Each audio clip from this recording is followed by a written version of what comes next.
In the world of artificial intelligence, the first major choice companies need to make is what kind of large language model will be used to run the AI.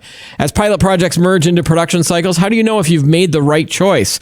We're going to talk about all the different LLM decisions companies will need to be aware of on this episode of Today in Tech.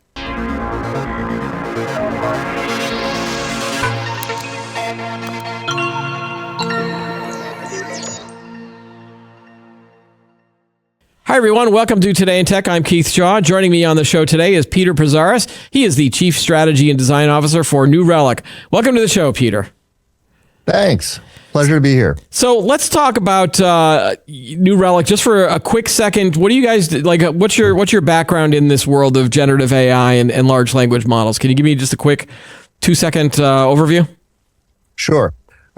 New Relic is an observability company, which means that we help customers understand how their systems are running. So if you're a software company or if your service or business relies on software systems, New Relic can help ensure that your software system is up and running at all times. Okay, and but you guys have been involved in generative AI and artificial intelligence for a number of years as well. So it's not like you're just coming into this from last year, right?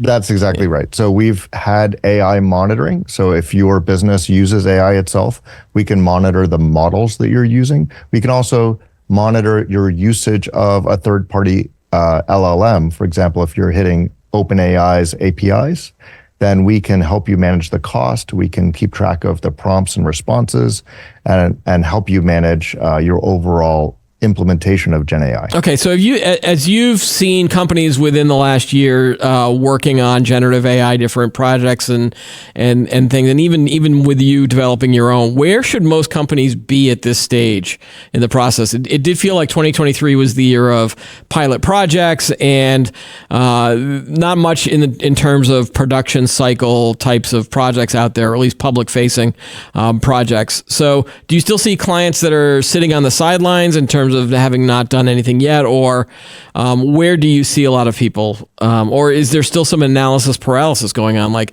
they haven't made that decision because there's still so much out there? Yeah, I think almost every company and customer we talk to is exploring LLMs in some way. There's some application of generative AI that they feel can help their businesses perform better. A lot of companies are still figuring out what that is, and ultimately what the ROI is on implementing those solutions. So there are different categories of companies who are relying on LLMs to a different degrees. For example, if you're an LLM model creator, well, that's your business. There are several businesses that are doing LLMs as a service, so you can plug into their LLMs. And I think a lot of other companies are implementing their own LLMs as well. But everybody's trying to figure out how Gen AI impacts their business. And I think we're transitioning from pilot programs to real production deployments. And we're seeing that increasingly throughout the months of the year. Yeah. Now, do you see companies that are still kicking the tires and waiting on the sidelines, or is it they've made a choice and they're moving forward, but keeping their eyes open for potential other LLMs that might be coming out down the road? Well, it is a technology that's very quickly evolving. Yeah. And it seems like every other week there's a new foundational model that's being announced or some big announcement. You know, there's an old joke that like every time OpenAI has a demo day, they kill 1,000 startups, right? And that's because it's just a very, very rapidly moving technology. So I think that there are a lot of companies that are more conservative that may have done a couple of pilot projects and they're still waiting for the next generation to see how that might change their application of Gen AI. There are also some companies that may have charged too fast into the breach. And there's a widely publicized story about an auto dealership who ended up committing to a customer to sell a car for $1 because that customer sort of did some prompt engineering, prompt hacking to get the AI to commit to that. And they had to honor that deal. Wow. So there's still a lot of, trepidation among some customers. And I think we're all just figuring it out as well. Okay. So I guess that's the big fear for a lot of companies in terms of jumping into a space like this, because you don't want to be the company that has picked this LLM and either failed to test it correctly or somehow, and then all of a sudden now you've got to sell a car for $1. Right. Exactly. And I think most companies, what they're realizing is that there is no one like LLM that solves all of their problems. Yeah. And what most companies, and the primary driver for that, I would say, is that if you just pick one LLM, then what you're essentially doing is just providing a wrapper for that LLM.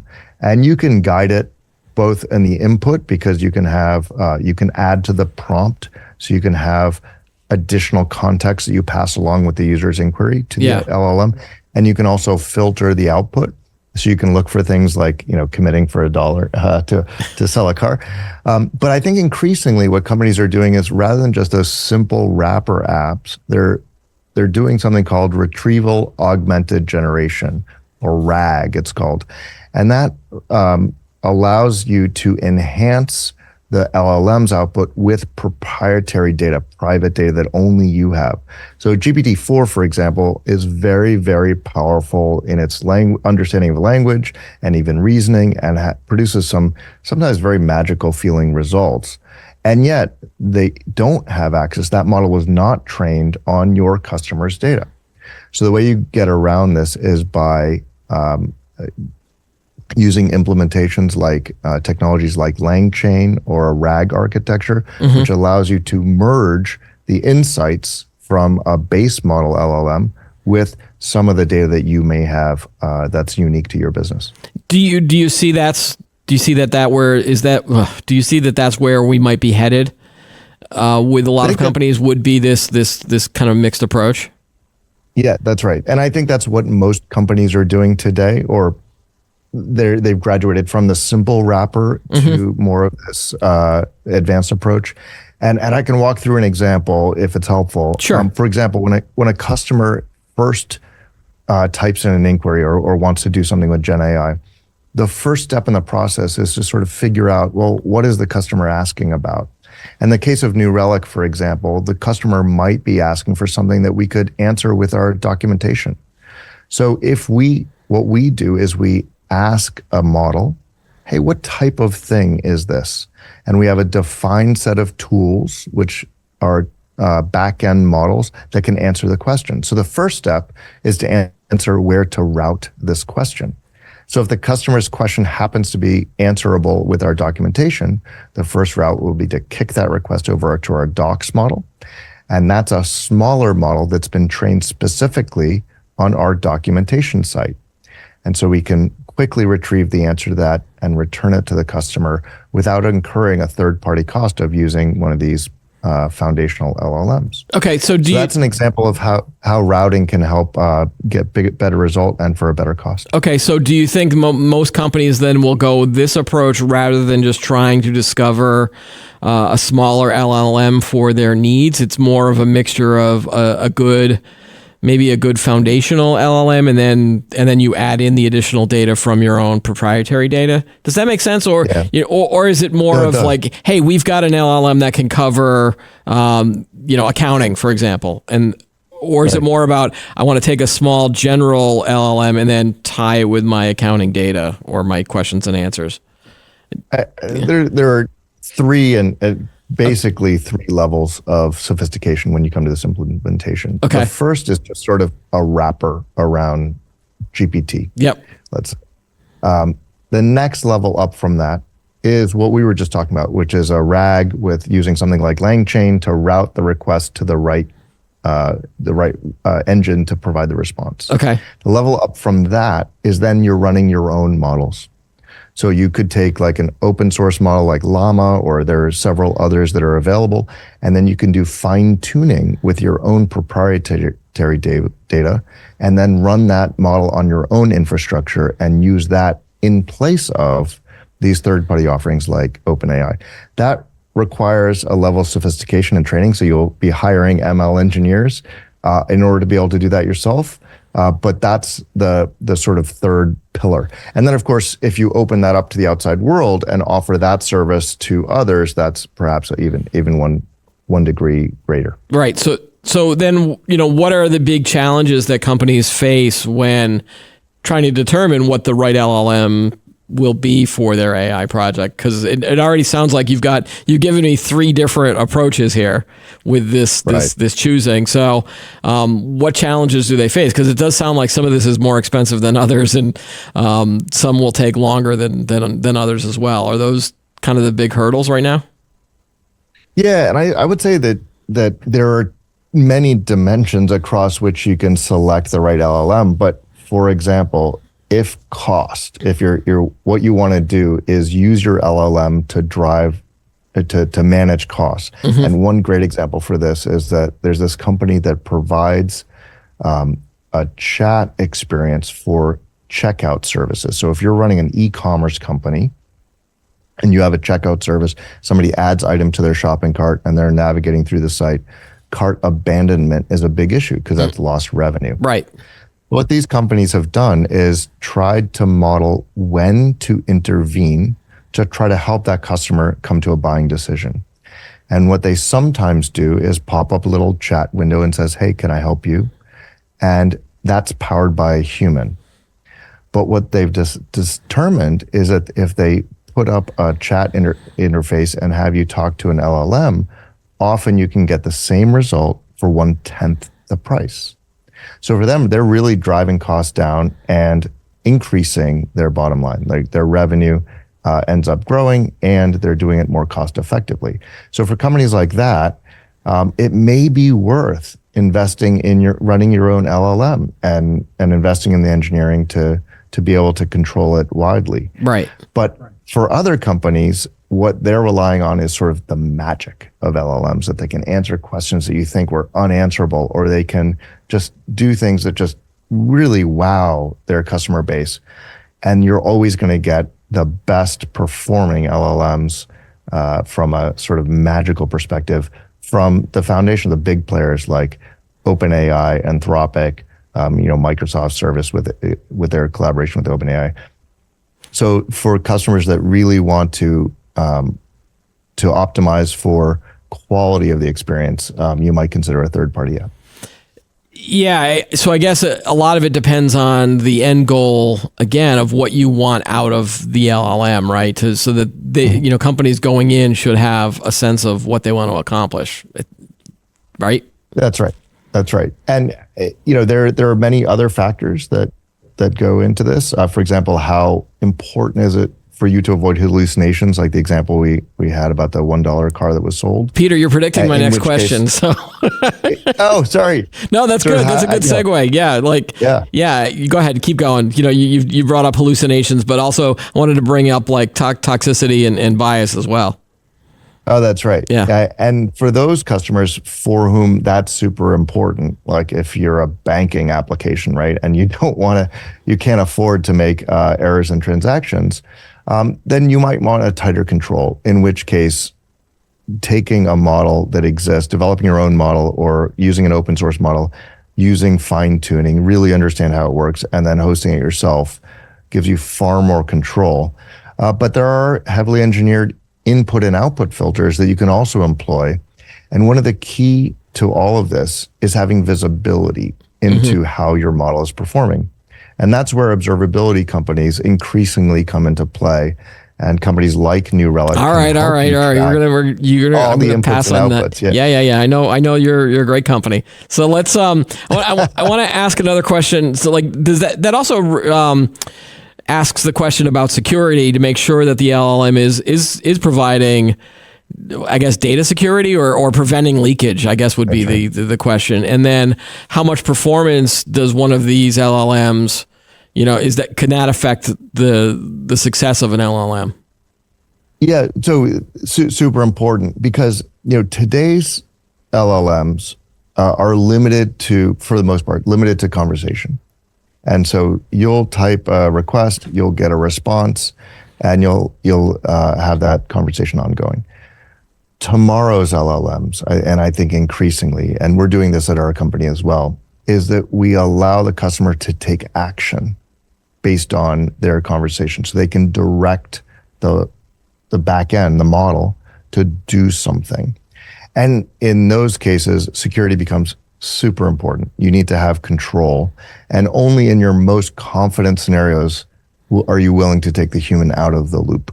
So we always talk about, are the humans still in the loop? Are they still involved? Do they still approve something? But increasingly, I think that we'll find, much in the same way that you can use your smart speaker to order, a replacement roll of toilet paper from Amazon. So too, will you be able to use all kinds of different chat-like interfaces with the companies you already have a relationship with to transact with them? And there it becomes super important. The accuracy and security becomes critical so that you don't end up making mistakes. All right, and Peter, this was something we talked about before the show as well. What role does the cloud play in a company's decision around LLM choice and usage? A lot of companies that might not have done their, I don't say might not done their research, but they might be thinking, okay, there's all of these LLMs out there. I'll just go with my cloud partner is X, and I'll just go with whatever AI option they use because I've already got this great relationship with company X or Y. Is that something that is an okay decision to make, or are there other layers of AI in the cloud that people might not have been thinking about? Sure. And a lot of that depends on sort of where you are in the sophistication scale that we're talking about. Are you just a wrapper for one of these backends? Are you building your own models, et cetera? Because certainly using one of these cloud-based services, if you already have a relationship with a hyperscaler, it's a really easy decision to just use the backend LLM that they offer and they provide. That can often be the easiest way and the fastest way to get up and running with a pilot or a solution. There are availability issues depending on the scale of your business. Even the big guys like Microsoft and Google, sometimes you can't always get the capacity that you want for the model that you want. So be sure to check that if you make that decision, you check with your cloud partner that they will be able to satisfy your needs. Now, availability becomes increasingly critical if you decide to host your own models. Because then you have to buy the hardware and host it somewhere, because it's unlikely that you'll find bare metal today that you'll be able to host your own LLMs in the cloud. Now, it does exist, but it's just a little bit harder to find. And the availability of the hardware is often a constraining factor. Right. I guess, should we assume that most of the LLMs are going to be based on some kind of cloud infrastructure? Or are you seeing some companies that are insisting that they will just host it themselves? I think a lot of it depends on, as these applications get deployed, you'll find some that are governed by security requirements that won't allow them to run in the cloud. But I think that will be the minority. I think that the trends will likely follow the overall trend in our industry, which is migration to the cloud. Yeah. All right. And so how expansive should a company's approach be when they're exploring some of these new and up and coming LLMs? And again, it's weird to say this, but should they choose a veteran model that's only been available for about a year or so? Or, are more and new LLMs coming out on a regular basis, or has it plateaued in terms of the choices that are out there for companies? Because again, just keeping track of the LLMs out there it can be a full-time job, right? It really is. Yeah. I think one thing is a certainty, which is that the technology will continue to evolve and at a pretty breakneck pace. It's only been a year since we first heard of this, before it became popular. And if you look at, for example, the difference between GPT 3.5 and GPT 4, GPT 3.5 scored 1260 on the SAT, and GPT-5 scored a 1410. So, plus 150 points in 6 months. Yeah. So we can expect when GPT-5 comes out, it will probably have a similar improvement. And then the use cases become much broader. GPT-4 also became multimodal. So we ended up being able to manipulate, understand and create images and audio as well. So, and now increasingly video. Google just came out with a very impressive text to video demo, which you haven't seen. I suggest listeners to look it up. It's really, really impressive. So it depends on what your use cases are. If what you're trying to do is optimize for cost, as we were talking about that shopping cart example, then using an older model can be much more cost effective and more predictable because it's a sort of known target. It's not going to get a lot of updates. But if you really want to be on the bleeding edge and explore the art of the possible, then just make sure to allocate enough of your engineering bandwidth to do the research and keep up with all the latest developments, because it really is quite a breakneck So pace. I've got two questions based on that, where you could see a bunch of companies going, well, I've seen what's happened in the last year, and we saw that GPT-3 and then 3.5 and 4, and they made these big leaps in intelligence, quote unquote. So I could see a bunch of companies going, well, why should we deploy now, or why should we even try, when I know that 6 months from now or a year from now, it's going to be even more super smart. And maybe they wait on the sidelines there, versus, something like jumping in now. And then I guess it's almost like, when do you want to buy that router? Right. Sure. Yeah. And I think I just talked myself out of the question. The way that we think about it, the way that I think about it, is that the earlier you get involved, the more you'll learn, and the more it'll put you in a better position as this technology becomes more and more impactful to your business. So I view Gen AI as a fundamental shift in how we deliver technology and interfaces to customers, on the same scale of the World Wide Web and the mobile phone. So I'm not sure it would have been good advice to anybody to say, let's wait to go on the web because we're still figuring it out. Now, the companies that were aggressively moving online were the ones that succeeded. Then the same with mobile. I don't think it's good advice to sit on the sidelines and wait to see how it plays out, because this is an inevitability, and it's just the early adopters will likely be in leadership positions. Okay, so the second question I wanted to ask, which was related, was that both you and I remember the years when someone could always be like, "Well, no one ever got fired for picking IBM." Remember that old saying? So is there an equivalent in the AI space where someone could say, "Well, no one ever got fired for picking OpenAI," or whatever is the current standard, or the current leader in the clubhouse?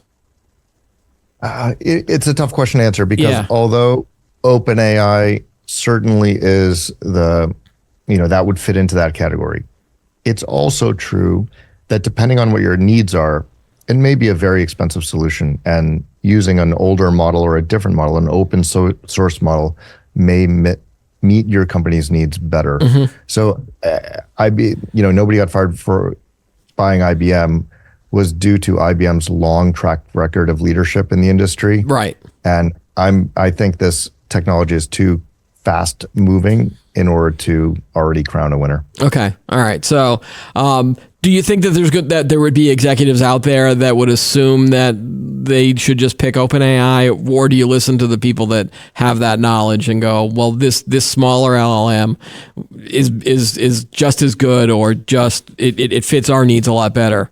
I definitely think there's a variety, and one of the factors, as you mentioned earlier, is who's your cloud partner. Because, for example, Google has their own set of solutions. Microsoft with Azure has their own set of solutions, and so does Amazon. So that often factors heavily into the decision of which one to use if you're using a third-party LLM, and that's a very real cost with very real reasons why you might pick one over the other. Okay. And I've asked this of some other guests on the show. Just we're at the beginning of the year, and it's still early in 2024. But as the year turns, and again, this is an old media trick where we look back at the last year and look ahead to the next year. But do you think that 2024 is the year where we see many of these pilot programs moving into production phase?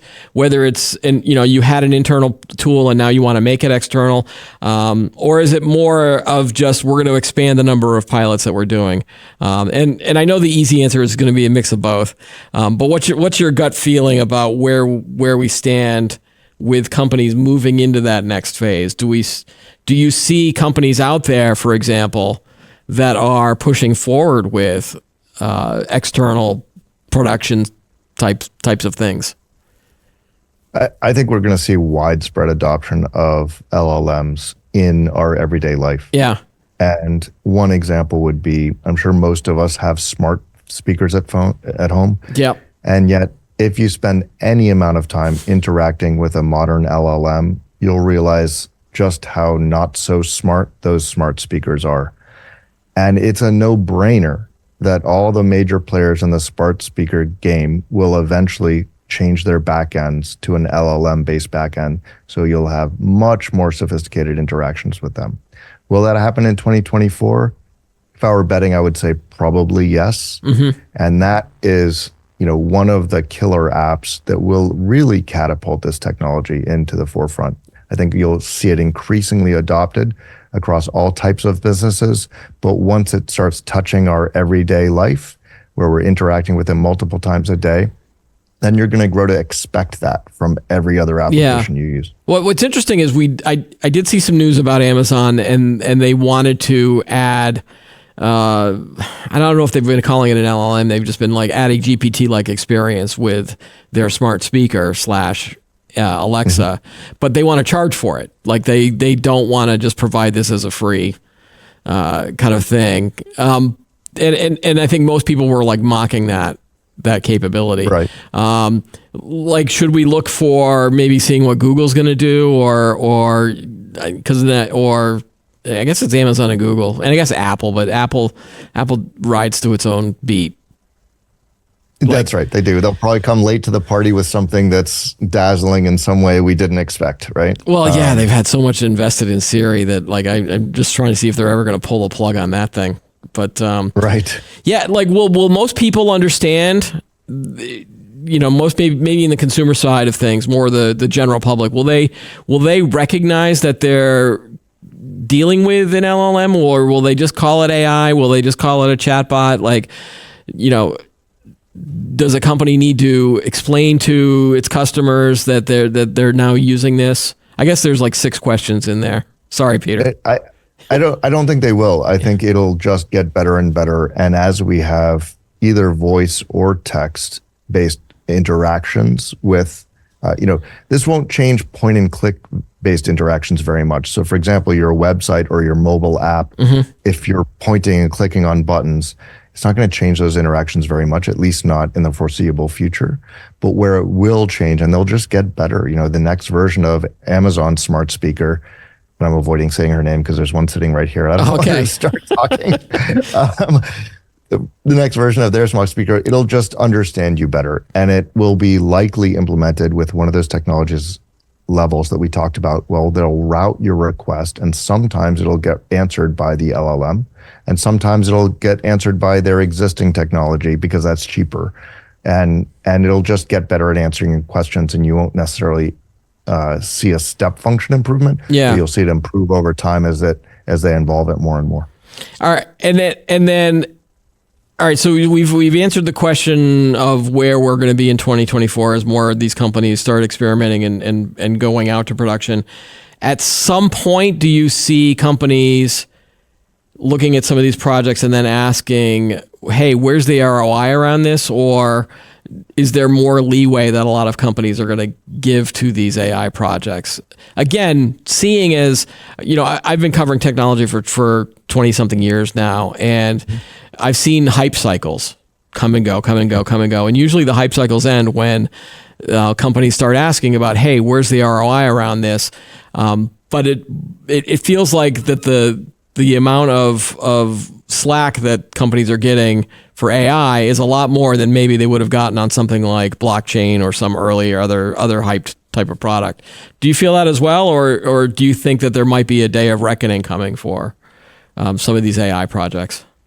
I think it's such a foundational step function improvement in interface that, and it's also just feels inevitable. It feels like it's just a better way to do it. I'll give you an example. Yeah. I was recently leaving the grocery store, and I was approaching my car, and I happen to own a Tesla, which has an app rather than a key, which for most use cases is much more convenient. But in this, when you've got a shopping cart in your hands, fumbling with an app, opening your phone, unlocking with Face ID, finding the right app, and then clicking on the control to open the trunk, that's just not as convenient. And so I was thinking to myself, why can't I just talk to my car? As I approach my car, it should be able to recognize my voice. Yep. And I should be able to say, open the trunk. All of that technology exists today. And I'm almost certain that some version of a car, whether it's a Tesla or something else, will offer that feature in the next couple of years. And once one car has it, like we can talk about like what's the ROI of that, but it just becomes table stakes because it's such a convenient feature that everybody will demand it. Sort of like a backup camera in your car. Like every car today is sold with a backup camera. Right. Because it's table stakes now for the car companies. And I believe that the advances, the step function improvement with LLMs will force companies, as they see their competitors make innovation after innovation, that they'll just need to keep up in order to remain competitive. So it doesn't feel like there's going to be an AI crash or a generative AI thing, unless something else, maybe some other shiny object comes along. That's right. Like, it's shiny object, or there's also threats to the industry, like from the copyright holders, for example. Yeah. And the danger there is that if the regulatory environment makes it difficult for the companies like OpenAI to make a strong business case, I think that puts us in a challenging position because there are other regulatory environments around the world where they don't have such restrictions. Yeah. And it'll be interesting competitively at a global scale. Okay. So I want to wrap up the episode just to get back to the discussion of how to choose that right LLM. If you did have to, give a couple of pieces of advice for companies that are in this process right now, they might not have started it or they are in the middle of it. Like, what are some of the big advice that you would give, having gone through this for your own company, but also then working with other companies that are experimenting? I would say beginner mode, when you're doing a proof of concept, create a wrapper for your cloud service provider's LLM. Mm-hmm. And most of them offer them today. All right. And then intermediate mode is to use something like LangChain and a RAG to provide a better customer experience. And that involves creating a vector database of your own proprietary data, most likely. And then advanced mode is use an open source model and then do some fine-tuning so that you can add your proprietary data and then run and host your own model. All right, cool. And that just reminded me of another question, or another it's probably more of a statement, is that will companies ever be done with their project? It feels like you mentioned fine-tuning at the end there. It feels like with AI, and especially a lot of generative AI projects, that you may feel like you're done and you can deploy it, but you're going to be constantly updating this stuff, right? It's almost like the video games that always get constant patch updates and things like that, right? 1000%. It's not only that, but like you'll be, even if the technology was stable, there's still so much room for improvement based on today's technology. Yeah. But next month there'll be an announcement that will reset your entire roadmap. And you should think about it as, how much of your engineering bandwidth do you want to allocate to this activity? Because it will be a long-lasting, it'll be part of your business now. Yeah, and do you think most businesses are probably used to that anyway, with the way that a lot of apps are developed now? Absolutely. Yeah. If you build and maintain a website, if you build and maintain a mobile app, this is just sort of a third thing. Right. To think about. So you don't think most companies will then end up in any sort of trouble with maintaining a lot of these AI projects? I think they'll continue to develop them, and it's unlikely they'll just mothball them into maintenance mode. All right. Cool stuff, Peter. Thanks again for joining. Thanks for joining us on the show. Some great stuff about LLMs. Thank you so much. All right. That's all the time we have for today's episode. Don't forget to like the video, subscribe to the channel, add any thoughts that you have below. Join us every week for new episodes of Today in Tech. I'm Keith Shaw. Thanks for watching.